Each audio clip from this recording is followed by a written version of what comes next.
sunshine, lollipops and rainbows. Sorry, I have that to ride my skateboard all the way to Iowa, you know, to give Kobe his biggest smelly asshole in the universe award. I know it's got a horse on it, but it'd be a picture of Kobe in there. You know, for that last video where he vindicated him, by proving that I was right. That's right, I'm vindicated. No, he's vindicated because I'm correct. Wait a minute, now he's vindicated because I've demonstrated that I was right, that I wasn't wrong, that I didn't do anything wrong. Sorry, I just had to check to see if my penis was still here. I think I have to start this video over now because I said penis. I think I'm going to leave the penis in. Just because this video is so crazy, penis crazy, that I'm going to say penis like 100 times. Just because... Okay, I'm going to do this video over. I really am.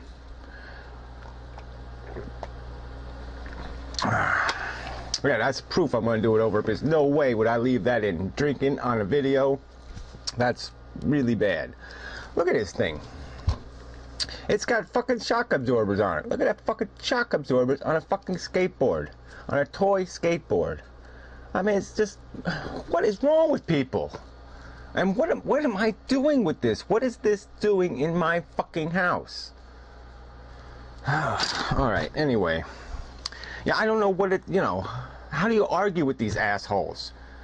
Right? You know, every piece of logical, coherent evidence points to the fact that he irresponsibly made a false accusation and somehow he's vindicated. How do you argue with this? Alright, here begins the Ron Paul portion of the video.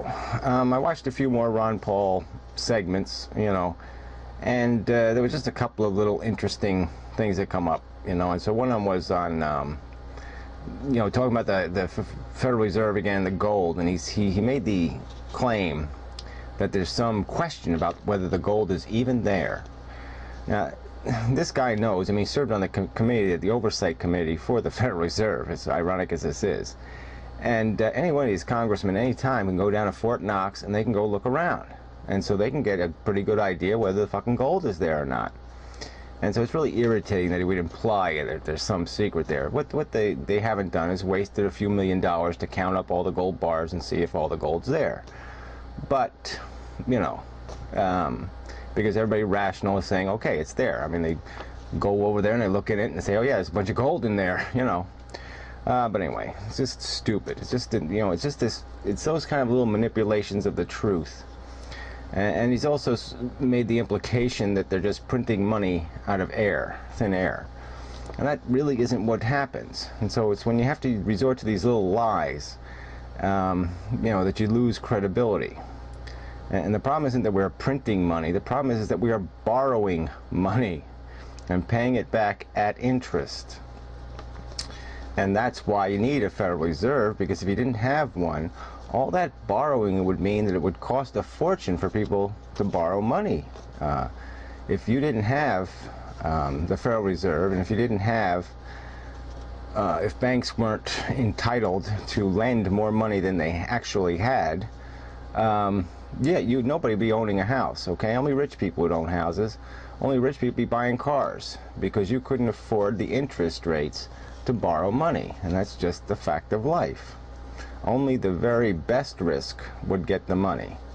Everybody else would get nothing. So, you know, it's a fantasy to think that solves the problem.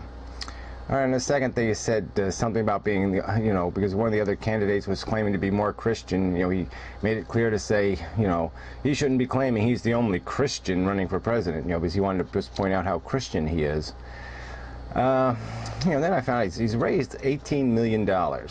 And what has he done with it? I mean, he's made a lot of these tacky 30-second commercials that they all do that say absolutely nothing. I mean, if you had $18 million and you were trying to make a case to abolish major functions of government like the IRS and the Federal Reserve, don't you think for that $18 million you could like get some fact sheets or create some pretty slick video presentations explaining exactly how much money has been thieved, and explaining exactly how the changes that you would make life better for the average American. I mean, why don't you do that, Mr. PaUl? And anyway, so then he talks again about abolishing the Internal Revenue Service that imposes the income tax, abolishing the income tax. And he now says pretty clearly, and replacing it with nothing. He opposes a flat tax. He opposes any replacement of the revenue source from income taxes. So he's got to cut hundreds of billions of dollars from the budget to do that, or else he's got to increase the national debt or print the money and create inflation. And so I think, you know, why don't people explain what are you going to cut? He lists the Department of Education, probably has the smallest budget of all, you know, federal departments. And I think the substance of his budget has to do with student loan program. So he's basically saying abolish all the student loans. You know, and what else? The EPA, he'd get rid of that. I mean, what, you know, this isn't where the money is going. And as far as getting rid of the Department of Defense, well, that's a Democrat issue. It's the Democrats that traditionally decrease defense spending, as Republicans who traditionally increase defense spending. So he's running in the wrong fucking party for that one. And so unless he, while he's running for president, if he wins the Republican nomination, he better advocate that everybody vote Democrat for Congress and for Senate, because he's not going to have a Congress and a Senate that's going to allow him to do that military budget cutting if he doesn't advocate that, because it's not going to happen otherwise. Republicans do not cut military spending. And so where's he going to get all this money? You know, he talks about the welfare state, so I assume, yeah, we'll just let poor people die. Let the kids die. Fuck them. Foster care, well, fuck it. No, we're not going to pay people to take care of kids. So let's just show the kids, we'll give all the kids a map to the nearest junkyard, and we can let them pick at the garbage, and then we'll be so much like Mexico, there won't be any problem about becoming a North American Union, because we'll already be there. We'll already be a third world country, so it'll make perfectly rational sense to join another third world country. And then we could just use all those Mexicans to pay the Social Security taxes. I mean, whatever. I mean, it's just crazy bullshit.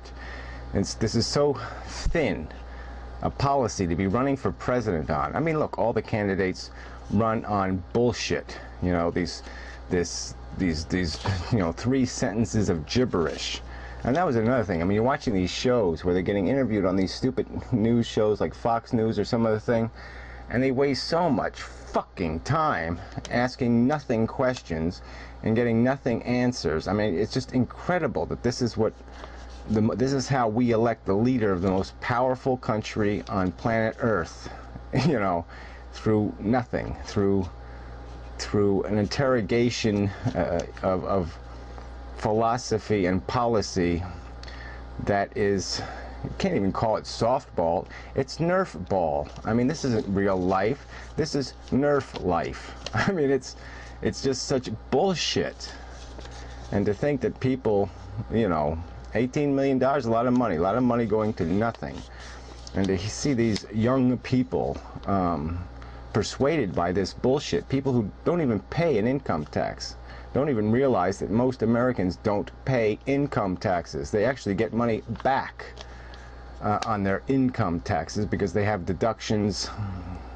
And it's just silly talk. The money's going to the richest people. All it is just establishes the monarchy. It just feeds the monarchy. The rich get richer. The corporations get richer. And that's all it's about. And it's really is quite disgusting. And the fact that, yeah, there was one other incident. He wouldn't even give back $500 to a guy who's a known, you know, he proclaims himself to be a nationalist, a racist. And even after finding out, he says, well, why should I give him the money back? Because, you know, he'll just use it for nasty stuff. And it would probably be a good question. I wish somebody had asked Ron Paul what he would have done, you know, about racial segregation. I wonder if he would have sent in the National Guard to enforce segregation. I don't think he would have. And I don't think he has any real objection to separate but equal kind of a philosophy. I don't think he has any problem at all with free association. I think that's exactly the world he would create. And so yeah, I'll call him a racist. Let's go there, because I think that's what it's about. So anyway, that's what you're voting for, young people. Skinheads.